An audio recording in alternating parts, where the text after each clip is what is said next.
Yeah, the first 3 months of this year, we raised $6.7 million. Not a dime of it from PACs or corporations or special interests, all of it from people. There were 141,000 unique contributions, most of them from Texas. So this shows that the power of people, especially in the most important election, at least in my lifetime, could not be more important or more powerful at the most critical moment. And it's more than a match for the PACs, the special interests, and the politics as usual. So I just feel very lucky to be a part of it. How the heck did you accomplish that? Yeah. The great thing is, it's not about me, it's not about a candidate, it's not about a party.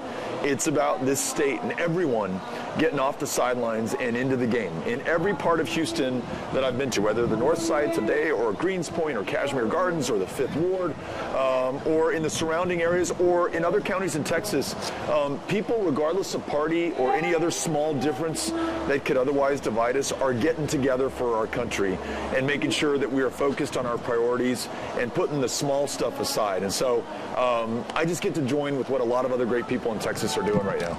So we talked to a lot of millennials, and obviously they're gravitating towards you.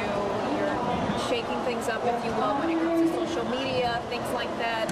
What is your take on the millennials that are supporting you fully? The youngest people in our communities are the ones who are leading right now.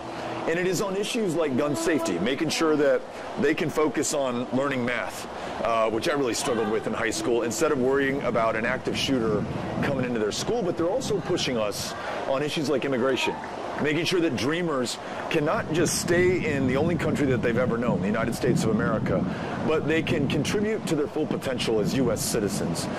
They're going to force the issue on health care and making sure that we go from the least insured state in the country to the one that leads the way on universal health care, making sure everyone is guaranteed the ability to see a doctor or receive medication that will save their lives. I'm proud of the young people of this state, and I'm following their lead. If you could summarize yourself in one sentence, if folks are wondering, who is Beto? Yeah. What would you say?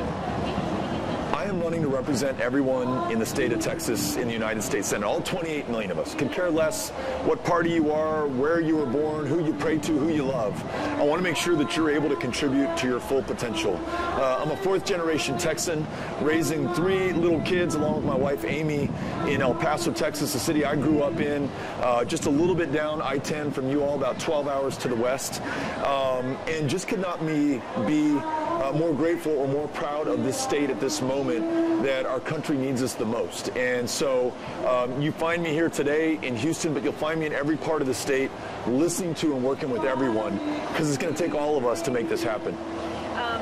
You mentioned, I was reading a lot on some interviews you had, you mentioned something interesting, kind of stuck with me. You said, I'm not a smart guy that didn't hire smart people, but you know, it's just kind of interesting for you to say something like that. I think I'm smart enough to know that there are so many people who are so much smarter on a given issue, or they're part of the state where they grew up, and it's in my interest to listen to and learn from them. They could be Republicans, they could be Democrats, live in a big city or the smallest town. I'm going to show up in all 254 counties of Texas and learn from and commit to work with everyone in this state. And we're doing this in the most honest, grassroots way I've ever seen a statewide campaign run. On the ground, literally traveling in this Dodge Caravan from one county to the next. No private planes, no PACs, no corporations, no special interests, no pollsters, no consultants, just people, the people of Texas. And it's the most thrilling, the most honest way we could possibly do this. And so we're trusting in the wisdom of the people of Texas, and I think that's the best bet we could possibly make. Now, Ted Cruz was really saying some stuff about you when he first heard you were going to run. Right. He went on Twitter, started saying all kinds of things. Your thoughts to that? Yeah. You know, I'm not running against anyone or anything. I'm running for this state to have the opportunity to lead on the things that we know best and can help this country achieve, whether that's universal health care or making sure everyone can afford school or college after high school, or leading the way on immigration, or everyone's ability to work a job that pays at least maybe more than a living wage so that they can live with the function and dignity and purpose that comes with work. We are a proud, big, confident, bold people. And we are more than a match for the smallness, the pettiness, the paranoia, the fear that seems to drive and divide so much of politics today. And so we're going to let the small stuff lay and just focus on the big, ambitious goals for Texas. Now, when you were talking about immigration, I noticed you were very vocal about the fact that President Trump wants to send the military to the border. Right. Your thoughts on that? We don't need to militarize the U.S.-Mexico border. It is safer today than it's ever been in our lifetimes. The city of El Paso, Texas, that I live in and represent, a border community, is one of, if not the safest cities in the United States of America today. And it's because of, not in spite of the fact that we are a city of immigrants, mainly from Mexico. That is what makes El Paso safe and successful.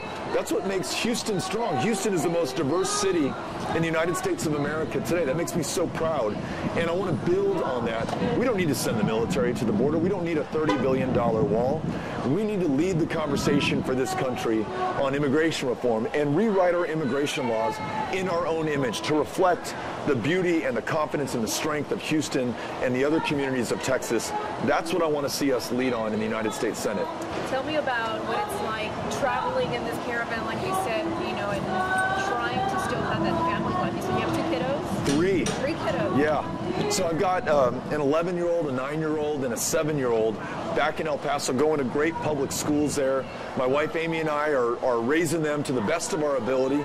And part of the obligation that we feel to them is making sure that in this year, when everything that we care about and have taught them about this country is on the line, that we stand up and do our part. And so that has brought us to Harris County today. It'll take us to every single part of Texas before this is over to listen to and work with the people of Texas. So while it's hard for me not to be with my kids right now, and I miss them so much, I also hope they know down the road that I did this for them. And I want to make sure that we have the best possible answer for them when they ask us what we did when we had the chance to do what our country needed from us at this critical moment.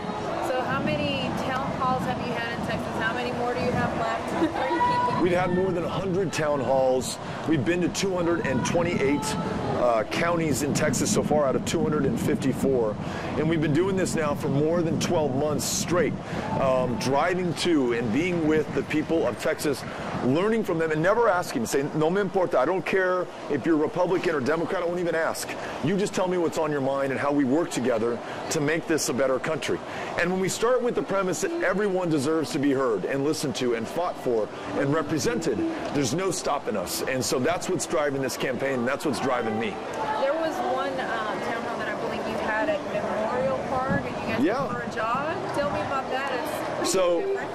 We were in Houston, Texas a few months back, and at 6 a.m. in the morning, we had a running town hall in Memorial Park, and hundreds of people came out that early on a weekend morning, which was really encouraging to us. A way to greet the day, to be grateful to be alive, and also to take part in our democracy in kind of a different way.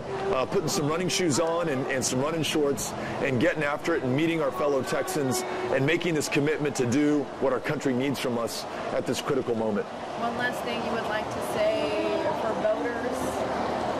I am so grateful to the people of Houston and the people of Texas for giving us this opportunity to run to represent them in the United States Senate and make sure that we make the most of this moment to do the big, bold, ambitious work before us, whether that's health care or jobs or quality public education or leading the way on immigration or getting big money out of our politics. Texas can and should, and if we win this, we'll lead on those issues that our country needs from us right now. And I'm just grateful for the chance to be part of this. Very last question here. When you read that, what were you thinking? You know what? I'm very grateful to be able to work with somebody as talented as Joe Kennedy, who is a good friend of mine, a colleague in the Congress. But Massachusetts and the United States has the Kennedys. Texas has the diversity of all of us who come from the world over to call this state home. And I'm just grateful that the O'Rourkes are one of those millions of families and millions of stories that makes Texas so special and so unique. So proud of Texas, proud of Texans, and just grateful to be running with Texas in this race.